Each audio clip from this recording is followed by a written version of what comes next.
성도에게 보장되어진 것은 편안한 삶이 아니고 평안한 삶입니다. 여러분들이 또 한 주간 또 예배드리고 말씀 붙잡고 세상에 살아갈 때 평안의 삶을 누리길 원합니다. 오늘 이제 제가 본문을 세 번째 이제 강의하는 시간입니다. 근데 다음 주부터 좀 깊이 들어가려고 해요. 제가 이제 저희 교회 온 지 이제 1년 한 8개월 되는데 어떤 분들은 좀 딱딱하다고 느끼고 어떤 분들은 좀 깊다고 느끼시는 분도 있는 것 같아요. 근데 다음 주부터는 정말 성경 안으로 좀 깊이 들어가려고 하는데요. 오늘 그래서 전체적으로 좀 조망을 해드리려고 합니다. 잘 짜여진 구조는 아닙니다. 제가 어떤 면에서는 설명하고 이해를 시켜드리기 위해서 하는 말씀이니까 전체적으로 다 이해가 되지 않더라도 이 느낌으로 가는 것이구나 하는 그것만 여러분이 잘 따라오시면 좋을 것 같아요. 요즘 어떻게 마음이 좀 편안하신지 모르겠어요. 제가 평안의 삶을 산다고 했지만 편안이란 것도 우리가 불필요한 건 아니거든요.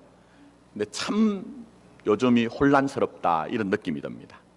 우리의 귀에 들리는 얘기들이 이런 얘기들이 들려야 될 것인가 하는 얘기들이 많이 들리죠.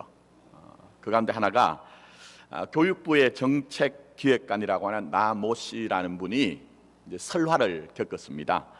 아주 센 얘기를 하셨는데 그 얘기는 제가 예배 시간에 적당하지 않아서 하지 않고요. 이분이 이런 얘기를 했습니다. 신분제를 공고화시켜야 한다고 생각한다. 신분이 정해져 있으면 좋겠다. 위에 있는 사람들이 먹고 살 수 있도록 해주면 되는 것 아니냐 이런 얘기를 했어요. 여러분 이 말을 어떻게 생각하시는지 모르지만 사실은 이 신분제라는 것은 계급이나 계층과는 의미가 완전히 다릅니다. 조선 한 500년 동안 반상이 엄격하게 구분이 되어 있었습니다. 그러다가 1894년 갑오개혁으로 이 신분이 사라졌어요. 여러분 역사 교과서에서 우리가 한 번씩 들어보던 얘기가 이 대명천지 21세기 민주화된 이 시대에 다시 들려왔다. 굉장히 충격적이죠. 그것도 그냥 범인이 아닙니다. 우리 다음 세대들 또 이 나라의 미래를 책임져야 되는 교육부에 있는 아주 고위 관료가 그렇게 얘기할 때 굉장히 우리가 좀 마음이 어렵습니다. 자, 근데 중요한 것은 이것입니다. 조금만 깊이 생각해 보시면 그분이 그렇게 말한 이유가 있습니다. 그 사람의 욕망이 숨겨져 있다는 거예요. 자, 그러면 그 사람의 욕망이 무엇일까? 내가 지금 소유하고 있는 사회적 직분이나 신분이나 계층을 가지고 내가 누리고 있는 것을 영속적으로 계속적으로 누리고 싶다는 거예요. 뺏기지 않겠다는 것이죠. 자, 그런데 여러분 잘 생각해 보시면 이 사회가 그거 쉽게 용납하지 않습니다. 오늘까지는 보장이 되어도 내일은 보장이 되지 않는 것이 오늘 이 시대의 자화상이죠. 그러면 우리는 좀 생각을 해야 되는 것이 성도는 좀 깊이 생각하는 존재거든요. 그러면 이 사람이 이렇게 말을 한 이유는 불안감이 있구나. 지금은 굉장히 폼나는 모습을 가지고 높은 지위와 직책을 가지고 대단한 것을 누리고 있는 것처럼 보여지지만 저 사람도 마음에는 불안이 있구나. 이 세상이 너무 급변하니까 내가 가진 것도 언젠가는 어느 순간 다 세상에 씻겨 내려갈 수 있다는 그 불안 때문에 신분제가 돼야 된다고 표현하고 있구나 하는 것들을 알아야 된다는 것이죠. 왜 그럴까요? 그렇게 되어야지만 내가 지금 가지고 소유하고 누리고 있는 것들을 뺏기지 않기 때문이에요. 자, 그러면 그 사람이 그렇게 말을 하고 행동한 것에는 사실은 숨겨진 뭐가 있는 거죠? 욕망이 있는 것입니다. 숨겨진 욕망. 그러니까 현재의 신분이나 위치를 공고하여 항구적으로 영속적으로 내가 누리겠다는 욕망이 있는 것입니다. 자, 근데 중요한 것은 이것입니다. 여러분 욕망에 대해서 어떻게 생각하세요? 욕망 이러면 여러분 어떤 느낌이 탁 와닿으세요? 물론 이 욕망이란 말이 전체적으로 아주 우리가 세밀하게 우리가 좀 구분해야 되는 문제가 있습니다. 그래서 자크 라칸 같은 철학자들은 이제 욕구나 또 아니면은 요구나 욕망을 구분하고 있습니다. 자, 그러나 쉽게 여러분 욕망 이렇게 하면 여러분에게 지금 어떤 느낌과 어떤 마음이 드시냐 하는 것이죠. 자, 우리가 그냥 간단하게 보자면 이 욕망이 긍정적인 어떤 역할을 하는 경우가 있습니다. 자, 예를 들면 우리가 인류의 발전이나 개인의 성장과 성숙도 사실은 욕망으로 인하여 되어진 것이 많이 있습니다. 지금 오늘 내게, 오늘 아니면 우리에게 지금 부족한 것이 있습니다. 그러면 그 부족한 것을 필요를 채우기 위해서 지금 현재 고도로 발달된 인류의 문화가 있죠. 우리가 그런 것들 우리가 알 수가 있잖아요. 또 그것뿐만 아니라 개인의 성장과 성숙에도 사실은 욕망이나 요구가 굉장히 많은 역할을 한다는 것입니다. 제가 고등학교를 졸업하고 신학교를 바로 갔습니다. 중고등학교를 다닐 때 그 당시에 그 시절은 그랬지만 교사, 반사를 했어요. 근데 신학교를 가서 들어가자마자 어느 교회에서 저보고 교역자로 와 달라고 요청이 있었습니다. 근데 교역자는요, 교사와는 전혀 다른 의미가 있는 것입니다. 특히 제가 모셨던 목사님은 부흥 강사셨습니다. 1년에 태반은 계속 부흥회 나가셔서 사실 목사님이 나가실 때마다 저보고 교회를 부탁하고 하셨는데 어느 날은 저에게 그런 말씀하신 거예요. 김 전도사, 내가 부흥회를 가야 되니까 수요 예배를, 기도회를 인도하게 얘기를 하는 거예요.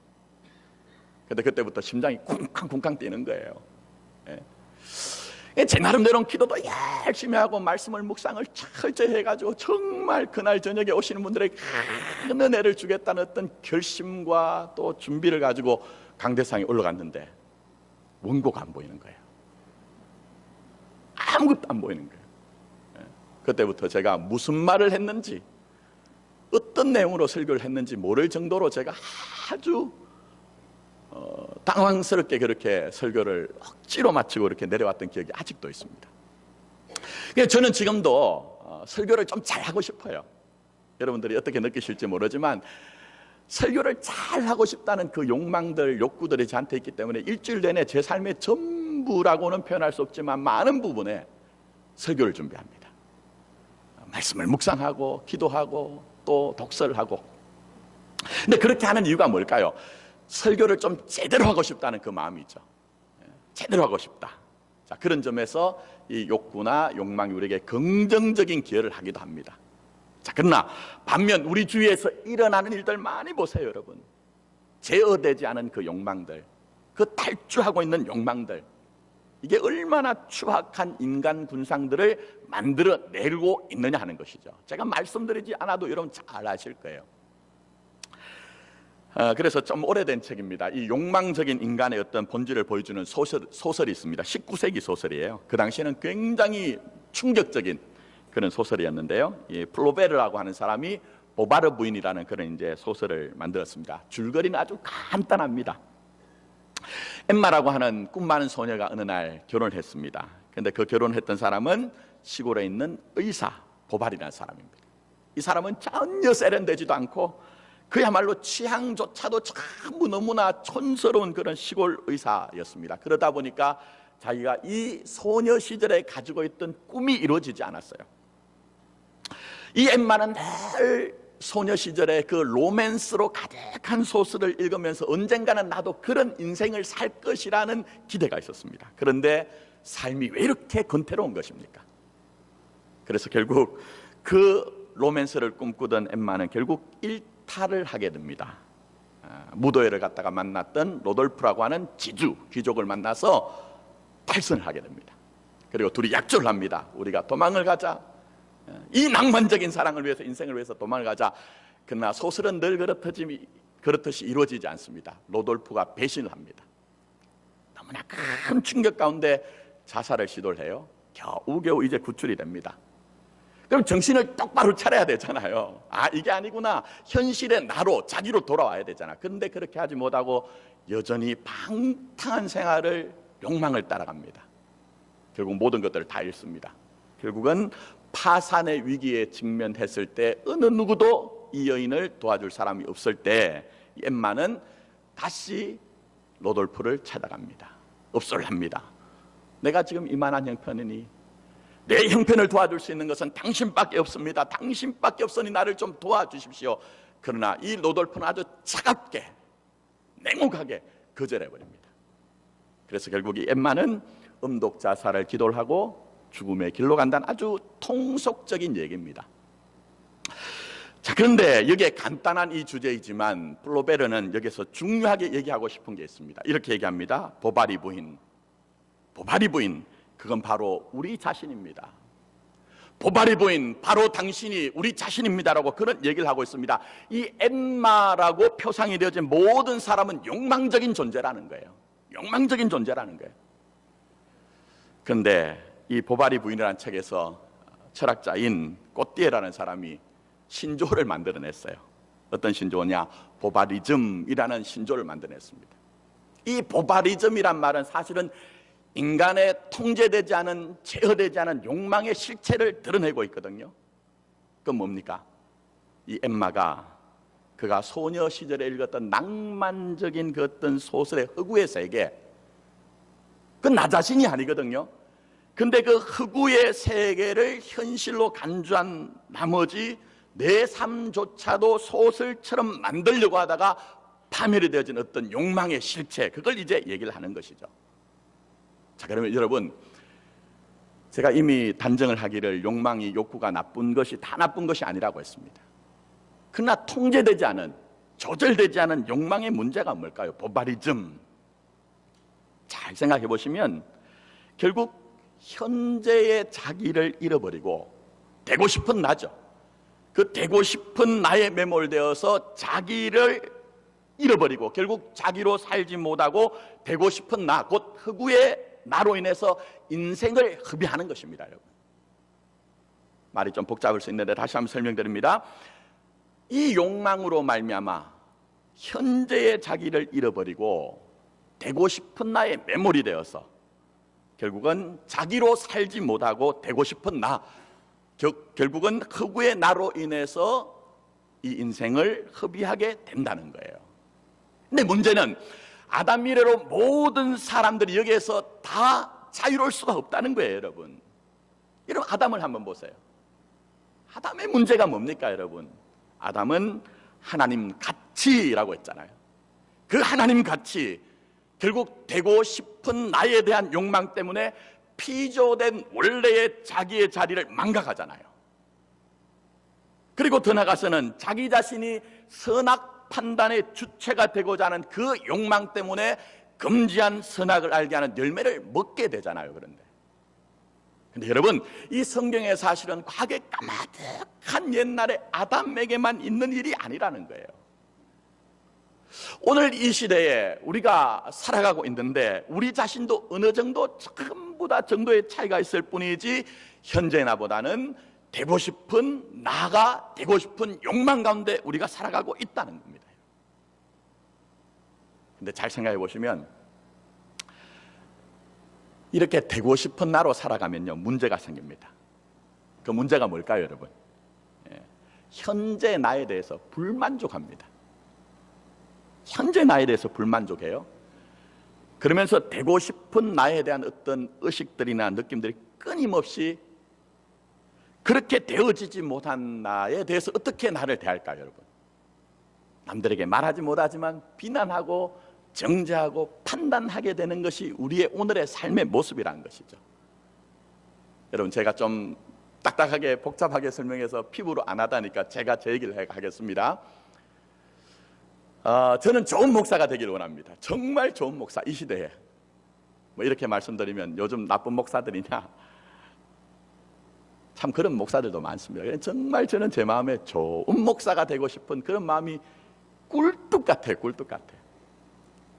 근데 여러분 생각해 보십시오. 어느 날 제가 그 좋은 목사라고 하는 되고 싶은 나에 미치지 못하는 현재의 김선태 목사 나의 모습을 발견하면 어떨까요? 제가 얼굴 표정은 변하지 않을지 모르지만 제가 제 마음속에서는 아이고, 김 목사야, 네가 지금 몇 년 동안 목회를 했는데 아직도 그 모양이냐, 그런 내면의 소리들이 저를 괴롭게 하겠죠.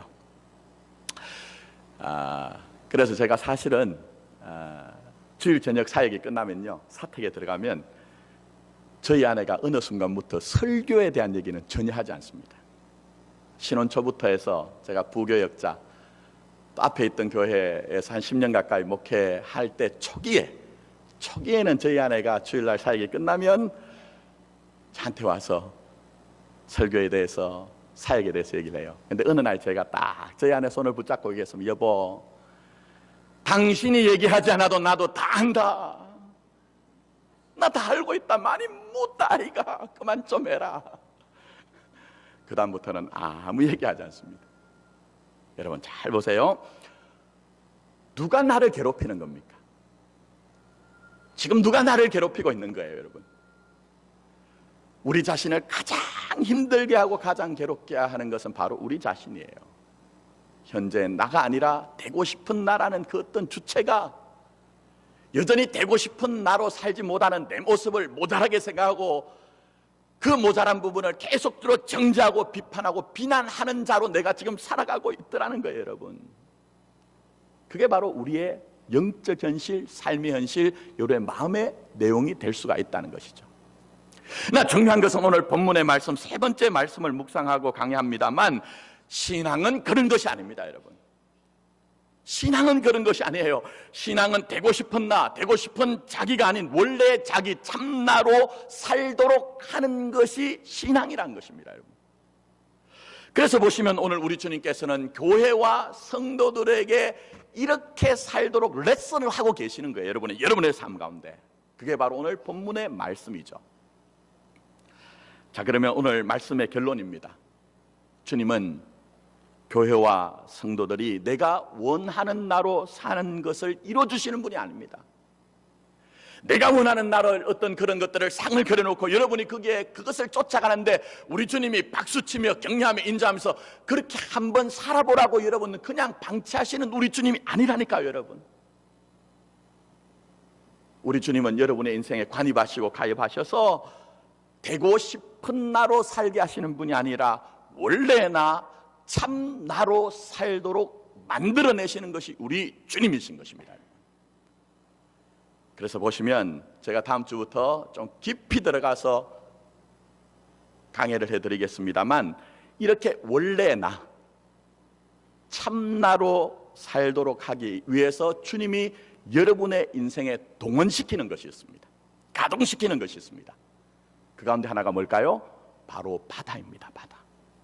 풍랑이는 바다를 여러분의 인생에 등장시킴으로 말미암아 내가 되고 싶은 나로 사는 것이 아니고 정말 원래 나 참나로 살도록 만들어내시는 것이 우리 주님의 뜻이라는 것을 우리에게 보여주고 계시는 것입니다. 자, 오늘 여러분 그 부분을 한번 우리가 전체적으로 보려고 하는데요. 자, 이 바다는 갈릴리 바다인 것은 여러분 이미 다 알고 계세요. 자, 그런데 이 갈릴리 바다에는 또 다른 이름이 있습니다. 자, 읽지 않았습니다. 6장 1절로 가보십시오. 자, 6장 1절 눈으로만 따라오시면 되겠습니다. 그 후에 예수께서 디베랴의 갈릴리 바다 건너편으로 가시매 해서 이 바다가 갈릴리 바다라는 것은 아는데 그게 보시면 앞에 설명하는 말이 있죠. 디베랴에 이렇게 되어 있습니다. 그래서 우리말 성경을 보면 여러분들이 갈릴리 바다는 디베랴라고 하는 어떤 지역에 속해 있을 가능성이 있구나 생각합니다. 근데 그게 아닙니다. 원래 이 말을 헬라 원문을 그대로 직역을 하면 이렇게 직역을 할 수가 있습니다. 갈릴리 바다, 곧 티베리아 바다, 이렇게 직역을 할 수가 있습니다. 그러니까 무슨 말이냐? 갈릴리 바다를 티베리아 바다라고 그렇게 부를 수 있다는 거예요. 자, 그런데 잘 보시면 성경에서는 이 디베랴라는 말이 여기하고 요한복음 21장 부활하신 주님을 만났음에도 다시 물고기를 잡으러 가노라고 갔던 그 베드로와 제자들이 등장할 때 다시 이 말씀이 등장을 하거든요. 그러면 이 디베랴 바다가 무슨 의미가 있느냐 하는 것이죠. 여러분 한번 잘 들어보십시오. 그 당시에 이 유대 나라를 지배하던 것은 어느 나라입니까? 로마 제국이죠. 이 땅에는 최고의 힘과 최고의 권세를 가진 어떤 상징으로서 그런 이 땅의 나라들인 그 로마 제국, 그리고 그 로마 제국의 최고의 권력자가 누굽니까? 황제, 가이사. 그 가이사의 이름이 티베리우스, 디베랴라는 이름을 가지고 있다는 거예요. 자, 그런데 중요한 것은 이 유대인들은 자기들이 대대손손 불러오던 이름이 있습니다. 갈릴리. 근데 그 갈릴리의 이름에다가 디베랴라는 로마 제국의 황제 이름을 갖다 붙여놨거든요. 그러면 그 바다 이름을 디베랴 바다라고 부를 때 어떤 마음이 들었을까요, 여러분? 자, 언뜻 우리에게 안 하다니까 한번 잘 생각해 보십시오. 우리나라들 과거 일제강점기에 내가 내 이름을 쓰지 못했습니다. 뭘 했죠? 창씨개명. 김씨, 이씨, 박씨, 최씨 뭐 그런 이름으로 분명히 우리가 대대손손 살아왔는데 어느 날 갑자기 당신들의 이름은 조선식으로 쓰지 말고 내선일체를 이루어서 일본 사람이 돼야 하니까 창씨 개명을 하라고 했습니다. 그래서 그것이 굉장히 충격적인 일이었습니다. 수많은 사람들이 거기에 대한 부당함을 제기하다가 구속이 되기도 하고 어떤 사람들은 그 분노를 이기지 못해서 스스로 자결하기도 하고 자진하기도 했던 것이죠. 자, 그렇다면 이 갈릴리 바다를 디베라 바다라고 부른 이 유대인들의 마음은 어떨까? 우리의 바다예요. 대대손손 불러오던 이름이 있는데 로마 황제 티베리우스의 이름을 가지고 디베라 바다라고 불렀을 때 그들은 분명히 분노가 있었을 것입니다. 또 그렇게 부를 수밖에 없는 운명에 대한 어떤 그들의 절망도 있었을 것입니다. 그러나 또 하나 중요한 것이 있습니다. 그게 뭘까요, 여러분? 바로 우리에게도 저 티베리우스 황제와 같은 힘 있는 자가 왕이 되었으면 좋겠다. 그가 황제가 되어서 그 다윗의 왕국을 이뤄서 저 간악한 로마의 제국을 다 무너뜨리고 우리의 이 영원 무궁한 그런 다윗의 왕조를 다시 한번 재건했으면 좋겠다는 마음이 들었을 것이라는 거예요, 여러분. 그래서 그런 마음이 다 투사된 것이 어떻게 나타났죠? 우리가 이미 알고 있죠? 오병이어의 그 떡을 먹은 자들이 주님을 뭐로 삼으려고 했죠? 왕으로 삼으려고 했잖아요. 주님을 황제로, 이 땅의 황제로 삼으려고 했잖아요, 여러분. 그들이 왜 예수님을 왕으로 삼으려고 했을까요? 정말 순수하게 만왕의 왕이요 만주해 주신 주님 앞에 그 통치 속으로 들어가서 우리가 주님 말씀하시는 것에 무엇이든지 순종하겠습니다 하는 마음으로 우리의 왕이 되어달라고 했는 것입니까? 아닙니다, 여러분. 주님을 왕이 되어달라고 한 것은 내가 하지 못하는 것을 이루어달라는 거예요. 내가 하지 못하는 것을 이루어달라.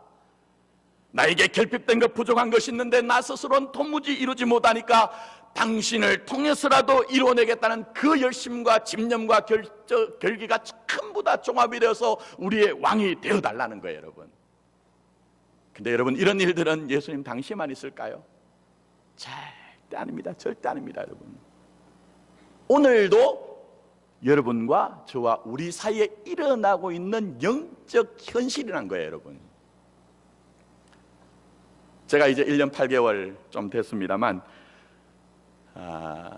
제가 그냥 이제 경험한 일을 통해서 우리가 얼마나 이 성경의 현실 속에 살아가는 것인가 하는 것들을 좀 피부적으로 와닿게 하기 위해서 설명을 드립니다. 오해는 없으시기 바랍니다. 요즘 이제 제가 안타까워서 새벽마다 기도하는 것 중에 하나가 조국 교회 문제예요. 정말 하나님께서 이 나라와 이 민족과 또 제사장 나라로 주님이 부르셔서 조국 교회를 분명히 그의 오른손으로 붙잡아 주셔야 되는데 날마다 조국 교회가 어려운 얘기들이 많이 들려오거든요. 근데 그 원인 중에 하나가 목사의 문제예요. 그래서 우리가 보통 교회들이 보면은 이제 담임 목사님들이 유고가 생긴 경우에 또 리더십이 이양되는 경우에 목사를 청빙하는 과정이 있습니다. 저도 그래서 우리 마포교회, 사랑하는 마포교회 담임 목사로 왔죠. 근데 그 청빙 과정이라는 것을 여러분 잘 한번 보세요. 그게 뭡니까? 우리가 원하는 어떤 목사를 세우는 과정이에요. 제가 그게 나쁘다는 게 아닙니다. 우리가 원하는 어떤 목사라고 할 때 그것이 교회 부흥, 뭐 소적인 부흥이든지 재정의 부흥이든지 뭐 어떤 부흥이든지 아니면 교회 명확한 비전이든지 아니면 교회 안정이든지 전부 다 나의 원함, 우리의 원함이라는 것이 어떤 사람을 통해서 이뤄낼 가능성이 있다는 쪽에서 목사 청빙의 과정이 있거든요. 물론 그것 틀렸다는 얘기는 아닙니다. 잘 보십시오. 정말 교회가 뭘까요? 정말 성도의 자리가 어딜까요, 여러분? 만약 여러분이 제가 그런 과정을 거쳐서 이 교회에 담임 목사로 왔을지라도 여러분이 정말 진지하게 주님이 원하시는 신앙에 대한 본질적인 물음이 있으시다면 이게 터져나와야 됩니다. 어떤 필요가 터져나와야 될까요? 내 평생에 듣던 말씀, 내 평소에 듣던 말씀이지만 우리에게 예수 그리스도를 더 알게 해주십시오. 우리에게 진리로 주어진 그 한 말씀을 우리에게 주십시오라는 그런 요구와 탄식과 탄성이 우리 교회 가운데 여러분에게 터져 나오셔야 된다니까요. 그런데 제가 우리 교회 와서 1년 8개월 지난 동안 어느 한 분도 사실은 우리에게 그런 진리를 주십시오라고 저에게 찾으신 분이 없었다는 거예요, 여러분. 근데 반면 애석하게도 우리에게도 이런 모습이 있습니다. 오히려 제가 부임 전부터 여전히 제가 그 교회에서 전혀 아무도 알지 못하는 가운데 목회를 하는데, 때는 어떤 분들은 저에게 찾아오신 분도 계시고 만나자는 분도 계시는데, 사실은 제가 생각할 때 교회 본질과 전혀 다른, 아니 더 정확하게 말씀드리면 교회에서는 전혀 필요 없는 얘기를 하신 분도 계셨어요. 그리고 저한테 그걸 이루어 주세요라고 하는 분도 계셨어요. 근데 문제는 이겁니다.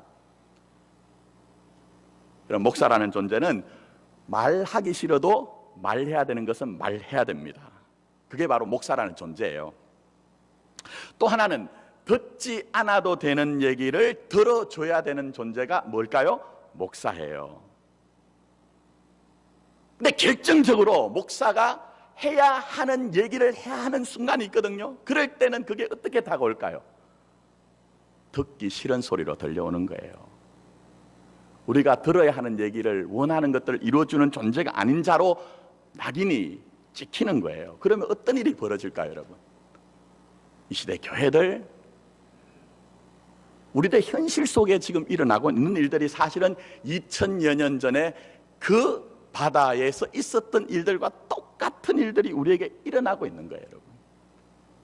그래서 저는 늘 강조하는 것이 성경의 말씀이 저 먼 옛날의 얘기가 아니라는 거예요. 오늘날 너무나 현실적인 얘기다. 그리고 이런 우리의 모습들은 여전히 진실된 자기, 참나로 살지 못하고 되고 싶은 나가 되기 위해서 몸부림치는 어떤 무리들처럼 우리도 여전히 그 모습으로 살아가고 있다는 현실을 폭로하고 있는 그런 모습이란 것입니다. 심지어는 주님 주시는 떡을 먹고 여전히 주님 앞에 나가서 육신의 떡 주세요, 세상의 떡 주세요 했던 어떤 무리들처럼 주님을 통해서라도, 내 신앙을 통해서라도 되고 싶은 나를 이루고 싶은 우리 자신의 모습을 자꾸 주님이 우리에게 폭로를 하고 계시다는 거예요. 근데 여러분, 이게 아프죠? 힘들죠? 근데 이게 은혜입니다, 은혜. 이것이 진짜 은혜라는가요? 우리 하나님께서 우리에게 이루기를 원하는, 우리 주님이 우리에게 이루기를 원하는 그 진짜 신앙으로 여러분을 끌어당기기 위해서 때로 우리의 그 추악하고 연약하고 불의한 모습조차라도 폭로시키는 것이 우리 주님의 은혜라는 것입니다. 그래서 여러분 보시면 우리 주님이 이 광야에 있었던 어떤 무리들처럼 여전히 떡을 먹고 우리에게 육신의 떡 주세요, 세상의 떡을 주세요라고 하는 것처럼 여러분이 여전히 원래 나 참나를 잃어버리고 되고 싶은 나를 쫓아 살 때에 주님이 여러분을 그냥 두실까요, 여러분? 깊이 한번 고민 한번 해보세요, 여러분. 절대 주님은 참된 교회와 참된 성도들을 절대 그렇게 방치하지 않는다는 거예요. 방치하지 않는다는 거예요, 여러분. 그래서 보시면은 사도 요한은 간략하게 사건을 기록합니다만 마태복음 14장과 마가복음 6장을 보시면 주님이 어떻게 하죠? 제자들을 재촉하여 그들을 떠나게 합니다. 무슨 얘기입니까? 여전히 영생의 떡, 그 떡을 먹고도 육신의 떡과 세상의 떡을 구하는 것처럼 원래 나 참된 나를 찾지 못하고 되고 싶은 나를 끝까지 고집하는 어떤 무리들, 그 발버둥치는 무리들로부터 제자들을 탈출시키는 것이 우리 주님의 집념이요 열심이란 거예요, 여러분. 그래서 오늘날도 마찬가지입니다, 여러분. 수많은 사람들, 제가 격하게 말씀드리면 전부 다 이 세대는 미쳐 돌아가고 있어요, 여러분. 심지어는 십자가 앞에서 그 은혜로 산다고 하는 교회와 성도들조차도 되고 싶은 나가 되기 위해서 얼마나 그 신앙의 이름으로, 믿음의 이름으로 자기의 모든 것들을 다 가동합니까? 근데 우리 주님이 이 시대에도 정말 교회와 진짜 성도를 만들어내기 위해서 그렇게 되고 싶은 나를 쫓아가는 것이 신앙이 아니란 것을 깨우치기 위해서 주님이 지금도 이 시대에도 되고 싶은 나를 쫓아가는 그 무리들로부터 탈출시키는 무리가 있는데, 그 사람들이 진짜 교회요, 진짜 성도라고 우리 주님이 말씀하고 계시는 것입니다. 저는 우리 마포교회에 속한 모든 믿음의 성도들이, 또 오늘 이 자리에 예배드리는 여러분들이 우리 주님이 그렇게 재촉하여서라도 여러분을 탈출시키는 참된 교회와 참된 성도가 되었으면 좋겠어요. 여러분, 더 나아서 한번 봅시다. 우리 주님이 오늘 제자들을 바다를 건너게 하시는데 두 가지가 등장합니다. 제가 다음 주에 설명을 이제 해석을 해드린다고 했습니다. 하나는 저물 때에라는 말이고, 두 번째는 바다에 내려가서. 근데 그 바다는 어떤 바다죠? 파도가 풍랑이 있는 바다예요. 제가 지난주에 말씀드렸던 것처럼 예수와 상관없는 어떤 무리들은 자기의 계획을, 자기의 능력과 자기의 경험으로 수월하게 이 바다를 건너갑니다. 그런데 오히려 제자들은 왜 그 바다에서 파도를 만나서 죽을 고생을 한지 모르겠어요. 왜 그렇게 자기의 경험들이 아무것도 아닌 허물을 경험하는지 모르겠어요. 그런데 여러분 보십시오. 세상으로 상징되어진 이 바다에서 교회와 성도들은 이런 모든 일들을 통해서 내가 내 꿈을 이루고 내 포부를 이루는 것이 인생이나 믿음이 아니란 것을 알아가는 것입니다. 여러분, 그리고는 결국은 내가 되고 싶은 나로 사는 것이 아니라 원래 나 참나를 만나야 되는데 어떻게 이루어져야 될까요? 바로 이 풍랑 이는 바다에서 예수를 만남으로, 예수를 만남으로, 그 예수를 내 인생의 배 영접함으로 말미암아 지금까지 내가 되고 싶은 나에 대한 갈망과 열망과 그 집념 때문에 누가 나를 괴롭힌 것이 아니라, 세상이 나를 괴롭힌 것이 아니라, 그 되고 싶은 나가 현재 나를 너무나 괴롭고 어렵게 했는데 이제는 내 인생의 배 예수를 모심으로 말미암아 참된 나로, 현실적인 나로 내가 살아가면서도 전혀 문제없는 건너간 인생을 살게 하시는 것이 주님의 계획이라는 것을 우리에게 말씀하고 계시는 것입니다. 여러분, 그래서 여러분, 하나님의 말씀을 우리 교회가 정말 진지하게 좀 대하는 교회가 됐으면 좋겠어요. 그렇게 변화되고 있지만 말씀은 말씀이고 내 인생은 내 인생이라고 여러분이 고집하지 마시고, 이 말씀 속에 전부 교회와 여러분의 인생이 다 있잖아요. 여러분, 자문자답 한번 해보세요. 여러분 지금 가진 그 믿음을 지금 내가 가지고 있는데, 이 믿음, 그래도 이만한 믿음 가지기 위해서 여러분의 인생의 바다에서 어떤 파도와 풍랑을 만나셨습니까? 세상의 사람들 인생의 파도를 만날 때 운수가 없다, 재수가 없다, 팔자가 나쁘다, 조상이 그래서 그렇다, 누구 때문에 그렇다고 하지만 사실은 그 모든 일들은 전부 다 진짜 주님을 만나게 하시고 내가 되고 싶은 나로 사는 것이 아니라 정말 주님이 여러분의 원하시는 있는 모습 그대로 사는 나의 삶을 하나님이 허락하시기 위해서 만들어낸 사건이라는 것을 이해가 되십니까, 여러분? 이제 다음 주부터 이제 전체적인 그림을 그렸으니 제가 좀 깊게 들어가려고 합니다. 마음 단단히 먹고 오십시오. 이렇게 말씀드리면 걱정이 되는 게 한 분도 안 나오실 것 같아서 구약과 신약을 살펴가면서 하나님이 여러분의 인생에 어떻게 건너가는 자를 만들어내시는가, 되고 싶은 나로 사는 것이 아니라 참나로 살게 하시는가 하는 것들을 다 설명을 드릴 거예요. 아무쪼록 이 여름에 주여 한 말씀만 주십시오, 주님 내가 나로 살 수 있도록 한 말씀만 주십시오 하는 그 갈망과 열망을 가지고 이 예배 자리에 여러분을 만났으면 좋겠습니다. 이제 말씀 맺습니다. 교회와 성도의 삶 속에 일어난 풍랑이 일고 있는 그 의미가 조금 보이십니까, 여러분? 만약 여러분이 나 자신에 대해서 나는 교회구나, 나는 성도이구나라는 믿음이 있으면요, 우리 주님은 절대로 세상에 있는 어떤 무리들처럼 자신의 뜻과 목적을 관철시키도록 그냥 두시지 않습니다. 오히려 파도가 있는 거센 바다에 여러분을 재촉하여 건너가게 하시고, 그러므로 나와 함께 할 때만 이 바다를 건너가게 한다는 것을 알게 하십니다.